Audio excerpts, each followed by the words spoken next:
सरसों, गेहूं, आलू, लहसुन के खेत खाली हो चुके हैं या फिर अभी कुछ दिनों के अंदर खाली होने वाले। तो भैया आज इस वीडियो के अंदर मैं आपको बताऊंगा कुछ ऐसी चुनिंदा 5-7 फसलें जिनको आप मार्च के आखिरी वीक तक अगर अपने खेतों के अंदर लगा लेते हो तो इनसे एक तरफ तो जहां बढ़िया पैसे भी मिलेंगे, वहीं दूसरी तरफ आपके खेतों उनकी उर्वरा शक्ति भी बढ़ेगी, साथ ही आपके ये खेत टाइम से खाली भी हो जाएंगे। तो नमस्कार, मैं इंद्रपाल यादव, आप देख रहे हैं देश का सबसे विश्वसनीय फार्मिंग यूट्यूब चैनल देश की जान हमारे किसान। अगर अभी तक इस चैनल को सब्सक्राइब नहीं किया तो प्लीज़ चैनल सब्सक्राइब कर लीजिए, साथ ही वीडियो को लाइक और दूसरे किसान भाइयों तक शेयर करना बिल्कुल मत भूलिए। तो दोस्तों देखिए, जैसे ही आपके सरसों, गेहूं, आलू, लहसुन के खेत खाली हुए या फिर आगे चलकर खाली होने वाले, तो इनके अंदर आपको दो तरह की फसलें लगे। एक बार में आप 40, 45 या 50 दिन के बाद स्टार्ट करोगे और वो फसलें आपकी लंबे टाइम तक चलती जाएगी।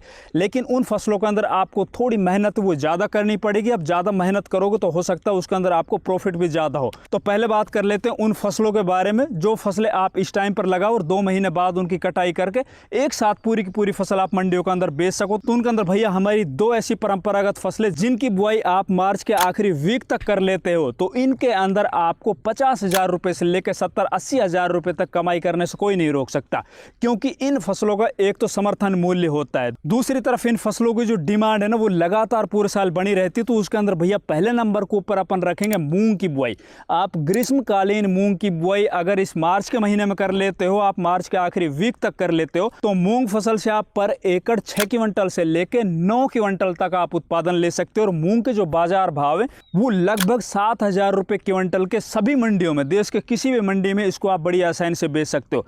इस फसल की एक और खूबसूरती ये है कि जिस खेत के अंदर आप इस फसल की बुआई करने जा रहे हो उस खेत की उर्वरा शक्ति कम नहीं होगी बल्कि वो बढ़ेगी, क्योंकि मूंग की जड़ों के अंदर राइजोबियम मॉड्यूल पाया जाता है। उनकी जड़ों के अंदर जो गांठें होती है ना वो नाइट्रोजन फिक्सेशन का काम करती है, नाइट्रोजन वातावरण से लेती है। दूसरा, इस टाइम की जो लगाई हुई जो मूंग है ना वो मात्र 60 से 65 दिन में तैयार हो जाती है। इसके अंदर बस आपको बढ़िया क्वालिटी के सीड लेने होंगे, खेत की आपको अच्छे से तैयारी करनी होगी, बढ़िया खेत की गहरी जुताई करके उसके अंदर पड़ेवा कर दीजिए। पड़ेवा करने के बाद इसके अंदर आपको बेसल डोज में लगभग पर एकड़ के हिसाब से 20-25 किलो डीएपी लेना है, 20-25 किलो पोटास लेना है, 10 से 15 किलो यूरिया लेना है और लगभग 10 किलो बेंटोनाइट सल्फर ये जरूर ले लेना है। इनको मिलाकर अपने खेत के अंदर बेसल डोज में डाल के भैया बढ़िया क्वालिटी के सीड जो स्क्रीन के ऊपर दिखाई दे रहे हैं इनमें से आप कोई भी लेके और अपने खेत के अंदर आप बुआई कर दीजिए। मात्र 60 से 65 दिन में आपकी जो मूंग है वो खेत से बाहर हो जाएगी, पक्के आपकी वो मंडियों के अंदर पहुंच जाएगी। दूसरी फसल है भैया उड़द की बुआई कर लीजिए। अब मूंग और जो उड़द है ना दोनों दाल वर्ग की फसलें हैं और दालों की जो डिमांड है ना हमारे देश के अंदर वो साल दर साल बढ़ती जा रही है। ऐसा नहीं है इसके अंदर सब्जियों की तरह के भैया रेट हो सकता है आगे चलकर कम हो जाए या फिर ज्यादा हो जाए। इसके अंदर रेट है वो लगभग एक समान चलते हैं, 7,000 रुपये के इर्द गिर्द घूमते रहते हैं। तो आप इन दोनों फसलों में से कोई भी एक फसल या दोनों फसलें आप खेत के आधा हिस्से में बुआई कर सकते हो।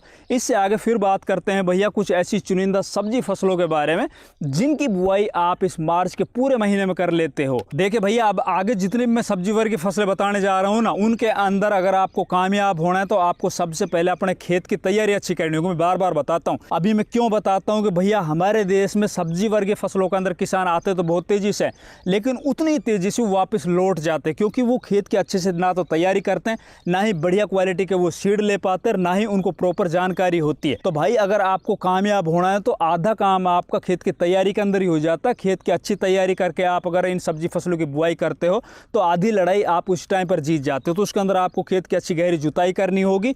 जुताई करने के बाद आपको इस टाइम के ऊपर अपने खेत के अंदर रोटावेटर भी चलाना हो, क्योंकि पुरानी फसलों के जो अवशेष है ना उनको भी जरूर कट करना है, मिट्टी के अंदर मिलाना है। दूसरा, इसके अंदर हो सके तो आपके पास इस टाइम पर अगर देसी खाद है तो सड़ा गड़ा जो देसी खाद है ना कम से कम 2 ट्रॉली से लेकर 4 ट्रॉली पर एकड़ के हिसाब से अपने खेत के अंदर बुरकाव कर दीजिए।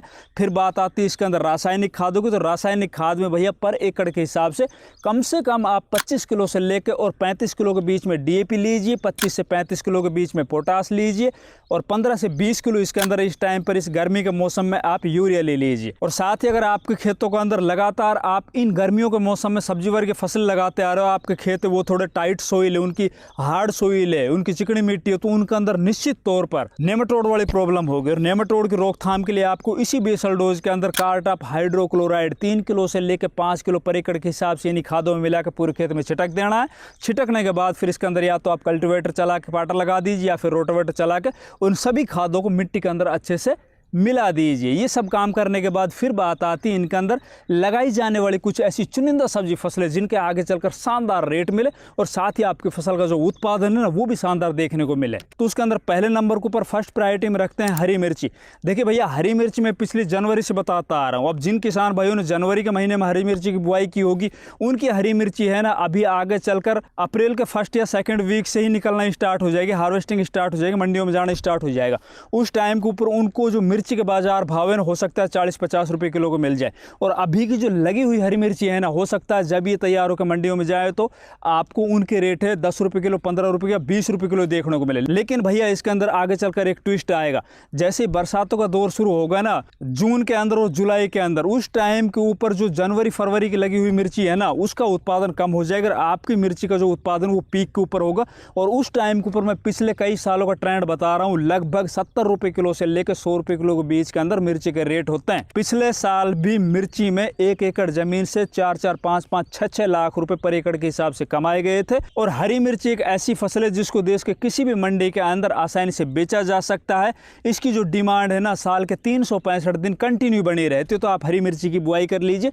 इससे अगली फसल जिसे आप मार्च के महीने में लगाओ और आगे चलकर बढ़िया पैसे कमाओ। अगर आपके खेत अच्छे ताकतवर खेत है तो 6 महीने तक कंटिन्यू आप इनसे हार्वेस्टिंग ले सकते हो। वो है भैया भिंडी की फसल। भिंडी जिन किसान भाइयों ने जनवरी के महीने में लगाई होगी या फिर जो गुजरात या महाराष्ट्र साइड के एरिया है वहां पर भिंडी वो दिसंबर में या नवंबर में लगाई गई होगी, वो भिंडी है ना बाजारों के अंदर आ रही है। हो सकता है अब की बार थोड़े भिंडी के रेट कम हो, लेकिन अभी की जो लगी हुई भिंडी है ना विशेषकर जो मार्च की लगी हुई भिंडी है ना वो आगे चलकर बरसात के अंदर मजे देती है। क्योंकि एक तो भिंडी के रेट होते हैं जब शुरुआत के अंदर फर्स्ट तुड़ाई सेकंड तुड़ाई होती है ना तब, और वो होती है कि इनकी जनवरी फरवरी की लगी हुई मिर्ची की। अब मार्च के महीने की लगी हुई जो मिर्ची है ना इनको शुरुआती चरण में रेट तो थोड़े कम मिलेंगे, लेकिन बाद में जब ये पीक के ऊपर आएगी ना इसकी हार्वेस्टिंग उस टाइम के ऊपर इनके दोबारा से रेट है वो 30, 35 से 40 रुपए किलो हो जाएंगे। और दूसरी तरफ इसका जो उत्पादन है दिसंबर या जनवरी फरवरी से कहीं ज्यादा निकलेगा। तो भैया आपके पास एक और शानदार मौका है आपके खाली खेतों के अंदर, चाहे आप छोटे हिस्से में लगाइए, आप भिंडी की भी बुआई कर लीजिए। भिंडी की कोई भी सीड आप इनमें से जो स्क्रीन के ऊपर चल रहे हैं इनमें से आप ले सकते हो। इससे अगली एक और बेहतरीन सब्जी फसल है भैया, आप जितना जल्दी हो सके, बल्कि मेरा मानना है आप 20-25 मार्च से पहले अपने खेतों के अंदर करेले की बुआई कर दीजिए। देखो भैया करेला है ना इस टाइम के ऊपर आप मंडियों के अंदर जाके देखोगे तो हो सकता है करेला सबसे महंगा आपको मिले मंडियों के अंदर। और ये जो रेट है ना ऐसा नहीं कि इस टाइम के ऊपर जो आप करेले की बुआई करोगे वो आगे चलकर मिल जाएगा। हो सकता है शुरुआती चरण में आपको करेले के रेट 15-20 रुपए किलो देखने को मिले, लेकिन ये फसल है ना बहुत लंबे टाइम तक चलती है और इनके जो रेट है ना वो 10-15 रुपए किलो से स्टार्ट होकर आगे चलकर हो सकता है वो 30-40 रुपए किलो मिल जाए। और दूसरी तरफ इस टाइम के ऊपर जो आप करेले की बुआई कर रहे हो ना इसके अंदर खर्च ज़्यादा नहीं आते। इसको आप नीचे लगाइए, इसके अंदर एक बेड से दूसरे बेड की दूरी आप 4 से 5 फीट रखिए। एक साइड में करेले के बीज की बुआई कीजिए, दूसरे साइड में आप प्याज की बुआई कर लीजिए। प्याज आप हरी के अंदर बेच दीजिए। अगर हरी के अंदर रेट आपको सही नहीं मिल रहे हैं तो आप उनको पका लीजिए, लाल कर लीजिए। इंटरक्रॉपिंग के अंदर सबसे बढ़िया अगर कोई फसल है ना इस टाइम के ऊपर प्याज के साथ तो भैया वो है करेला। दूसरी तरफ इसके अंदर आप इंटरक्रॉपिंग में बीच में जो बीज की खाड़ियाँ होती हैं ना एक बेड से दूसरे बेड के बीच की जो उसके अंदर आप हरे धनिया की बुआई कर दीजिए। जैसे ही करेले की बेल चलेंगी उस टाइम तक हरा धनिया है ना आपको हार्वेस्टिंग होकर मंडियों के अंदर पहुंच चुका होगा। तो आम के आम और गुठलियों के दाम वाली एक और फसल आपके सामने आ चुकी है, वो है करेला। इससे अगली सब्जी फसल की अगर अपन बात करें तो भैया आप ग्वारफली की बुआई कर लीजिए। ग्वारफली मैं पिछले 3-4 महीनों से लगातार बताता आ रहा हूँ। अब ग्वारफली का ऐसा कुछ नहीं, ग्वारफली की बहुत ज़्यादा सप्लाइयाँ बढ़ जाती है देश की किसी भी मंडी के अंदर। ग्वारफली को बहुत कम क्षेत्रफल के अंदर लगाया जाता है हमारे देश के अंदर, और ग्वारफली की जो डिमांड है ना वो भाई हर मंडियों के अंदर लगातार बढ़ती जाती है साल दर साल।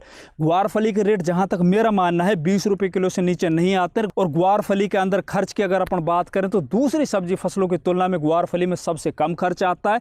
इसके अंदर ना ज़्यादा कोई खाद डालने की ज़रूरत, ना ज़्यादा कोई स्प्रे करने की ज़रूरत। और दूसरी तरफ इसकी जो तुड़ाई है ना वो भी बड़ी आसानी से हो जाती है तुलना में भिंडी के, क्योंकि भिंडी के अंदर थोड़े बहुत कांटे भी आते हैं। इसमें ऐसा कुछ नहीं होता है, बड़ी आसानी से इसके अंदर मजदूर मिल जाते हैं। फिर इससे अगली सब्जी की बात करते हैं तो भैया आप बैंगन की बुआई कर लीजिए। भैया बैंगन में आप लोगों को इस मार्च के महीने में क्यों बता रहा हूँ, देखो भाई मार्च के महीने में अगर आप बैंगन की बुआई करते हो तो आपके ये जो बैंगन है ना ये आपके लगभग 1 साल तक चलेंगे।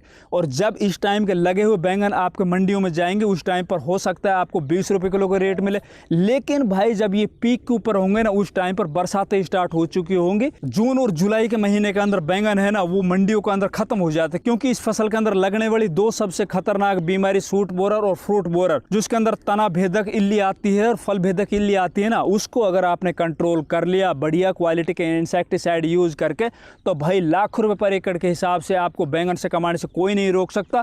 और ये मेरा मानना है कि ये फसल एक तरह से जंगली फसल है, इसके अंदर कोई ज्यादा वैसी कोई दिक्कत नहीं होती है। बस इसमें तो आपको केवल ये इल्ली है ना उनको कंट्रोल करना होता है, और किसी भी खेत के अंदर किसी भी मिट्टी में इसको बढ़िया आसानी से ग्रो किया जा सकता है, तो आप बैंगन की बुआई कर सकते हो। फिर इससे अगली एक और महंगी सब्जी फसल की अगर अपन बात करें तो भैया आप मार्च के महीने में देसी टिंडसी की बुआई कर लो। भैया देसी टिंडसी सबसे महंगी बिकने वाली सब्जियों के अंदर एक है। इसको अगर आप इस मार्च के महीने में लगा लेते हो और आपके खेत अच्छे ताकतवर है, उसके अंदर आपने देसी खाद डाल रखा है, और दूसरा इसके अंदर आपने बेसल डोज में डीएपी पोटास वगैरह सब कुछ डालकर फिर इसकी आपने बुआई की, तो भैया देसी टिंडसी में जो पैसे बनते हैं ना वो हो सकता है दूसरी फसल के अंदर ना बने। और देसी टिंडसी के रेट की रही बात, तो रेट शुरुआत चरण में इसको 50 रुपये किलो 60 रुपये किलो मिलेंगे। बाद में हो सकता है थोड़े बहुत रेट इसके जैसे जैसे मंडियों के अंदर सप्लाई बढ़ती चली जाएगी कम हो जाए, बाकी ऐसा कुछ नहीं कि इसके लगातार कम रेट रहता है, फिर दोबारा से रेट बढ़ जाते हैं। इससे अगली सब्जी फसल की अगर अपन बात करें तो भैया आप इस मार्च के महीने में हरा धनिया की बुआई कर लीजिए। हरा धनिया मैं वैसे तो हर एक वीडियो के अंदर पीछे बताता हूँ छोटी सब्जी फसलों के अंदर, लेकिन ये फसल अब मार्च और अप्रैल के महीने के अंदर सबसे बड़ी फसल बनने वाली है। देखिए अक्टूबर, नवंबर, दिसंबर, जनवरी और फरवरी ये वो महीने होते हैं जब हरे धनिया को कोई बाजार के अंदर 10 रुपए किलो भी नहीं पूछता है। लेकिन जैसे अप्रैल, मई, जून, जुलाई, अगस्त ये जब महीने आते हैं ना, उनके अंदर हरे धनिया की डिमांड है ना भैया पूरे देश के अंदर जबरदस्त तरीके से हो जाती है। और इसके जो बाजार है ना वो इन महीनों के अंदर 200 रुपये किलो से लेकर 400 रुपये किलो तक देखे गए हैं। तो आपके पास एक शानदार मौका है, खेत खाली होते ही आप जितना जल्दी हो सके आप हरे धनिया की बुआई कर लीजिए, क्योंकि आगे चलकर जैसे जैसे टेम्परेचर बढ़ता चला जाएगा वैसे वैसे इसके जर्मिनेशन वाली प्रॉब्लम है ना वो आपको देखने को मिलेगी। जहाँ पे आप 10 किलो बीज डालोगे तो हो सकता है आगे चलकर आपको 5 किलो बीज जर्मिनेट हो। बाकी इस टाइम के ऊपर अगर आप 10 किलो बीज डालते हो तो आपको 10 किलो बीज ही जर्मिनेट होते हुए दिखाई देंगे। तो आप जल्दी से जल्दी हरे धनिया की बुआई कर लीजिए। इससे अगली सब्जी फसल की बात करें तो भैया इस टाइम के ऊपर आप तोरी, गिलकी की बुआई कर लीजिए। देखिए तोरी होती है देसी तोरी जिसके अंदर लाइनिंग बनी होती है, धारियां होती है, और गिलकी होती है भैया चिकनी वाली। अब इनकी दोनों की डिमांड है ना मंडियों के अंदर बराबर बनी रहती है। बहुत सी जगह पर गिलकी को ज़्यादा खाया जाता है, बहुत सी जगह पर देसी तोरी को बहुत ज़्यादा खाया जाता है। बाकी रही बात इनके रेट की तो भाई 20-30 रुपये किलो से नीचे इनके रेट नहीं आते। और 20-30 रुपये किलो अगर आपकी ये गिलकी तोरी बिक जाती है तो भाई इनसे जो पैसे बनते हैं ना हो सकता है आपकी कोई बड़ी बड़ी फसलों से भी ना बन पाए। जो आपने पहले बोरा की थी ना परंपरागत फसलें गेहूँ, सरसों वगैरह, उनसे आपने पर एकड़ इतने पैसे ना कमाए हो जितने आप इनसे कमा पाओगे। दूसरी बात इस टाइम के ऊपर आप जब इन बेलवर की फसलों की बुआई करने जा रहे हो तो आपको इनको ऊपर स्टेकिंग करने की आवश्यकता नहीं, तार बांस बांधने की आवश्यकता नहीं, इनको आप नीचे जमीन के ऊपर फैला दीजिए। उसके अंदर आपको क्या सावधानी रखनी है, जिस फसल की जो भी बेलवर की फसल है ना उनकी जितनी लंबी बेल फैलती है उतनी हिसाब से आपको इसके अंदर धोरे या फिर बेड बनाने।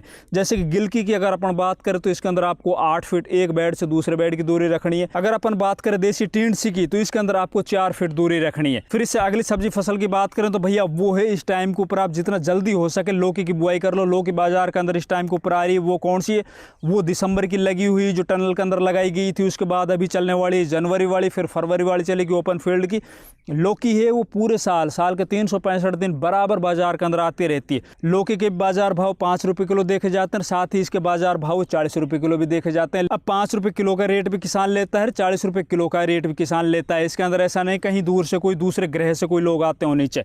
तो आपको थोड़ा कंसिस्टेंसी बना के रखनी होगी। अपनी फसल को आप बुआई कर दीजिए, बुआई के बाद हो सकता है रेट थोड़े कम मिले, लेकिन आगे चलकर जैसे जैसे आपकी फसल बढ़ती चली जाएगी वैसे वैसे इनके रेट है वो अप होते चले जाएंगे। तो आपको इस टाइम के ऊपर जो भी ये फसलें लगा रहे हो उसके अंदर आपको थोड़ा पेशेंस बना के रखना होगा। फिर इससे अगली सब्जी फसल की बात करें तो भैया आप कद्दू की बुआई कर लीजिए। कद्दू को आम और आम गुठलियों के दाम वाली फसल बोले जाते हैं। इसको अभी इस टाइम के ऊपर लगाइए, हरे को बेचिए, हरा नहीं बिक रहा तो इसको पका लीजिए, इसको पीला होने दीजिए। पीला होने के बाद इसको आप तुड़ाई करके घरों के अंदर स्टोर कर दीजिए। आगे चलकर जैसे ही मंडियों के अंदर इसके रेट थोड़े बढ़ जाते हैं तो उस टाइम के ऊपर इसको निकाल के मंडियों में बेच दीजिए। अगर आपका एक कद्दू 10 रुपये किलो बिक जाता है तो एक कद्दू का वजन है वो 20 किलो भी बैठ जाता है, 25 किलो बैठ जाता है। तो भैया क्या इसके अंदर बुराई है। अगर आपका एक कद्दू का पीस 100 रुपये किलो का बिकता है तो इससे उत्पादन कितना ज़्यादा लिया जा सकता है। रही बात इसके अंदर खर्च की तो भैया खर्च इसके अंदर नाम मात्र आता है, ऐसी कोई दिक्कत नहीं है, आप इसकी बुआई कर सकते हो। इससे अगली सब्जी फसल की अगर अपन बात करें तो आप जितना जल्दी हो सके वो आप पालक की बुआई कर लीजिए। पालक इस टाइम के ऊपर मंडियों के अंदर आप जाके देखोगे तो आपको ये लगभग 15 रुपये किलो से लेकर 20 रुपये किलो मिल रहा होगा।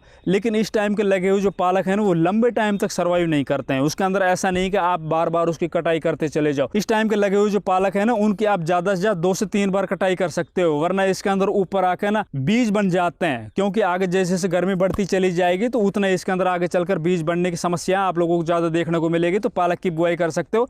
इसके अलावा आप जितना जल्दी हो सके बीन्स की बुआई कर लीजिए। जी हाँ दोस्तों, बीन्स के भी बाजार भाव है ना आगे चलकर बहुत शानदार मिल रहे होते हैं। तो उम्मीद है दोस्तों आपको हमारी ये वीडियो पसंद आई होगी। वीडियो पसंद आए ज़्यादा से ज़्यादा वीडियो को लाइक कीजिए, दूसरे किसान भाइयों तक शेयर कीजिए। चैनल सब्सक्राइब नहीं किया तो प्लीज़ चैनल भी सब्सक्राइब कर लीजिए। धन्यवाद।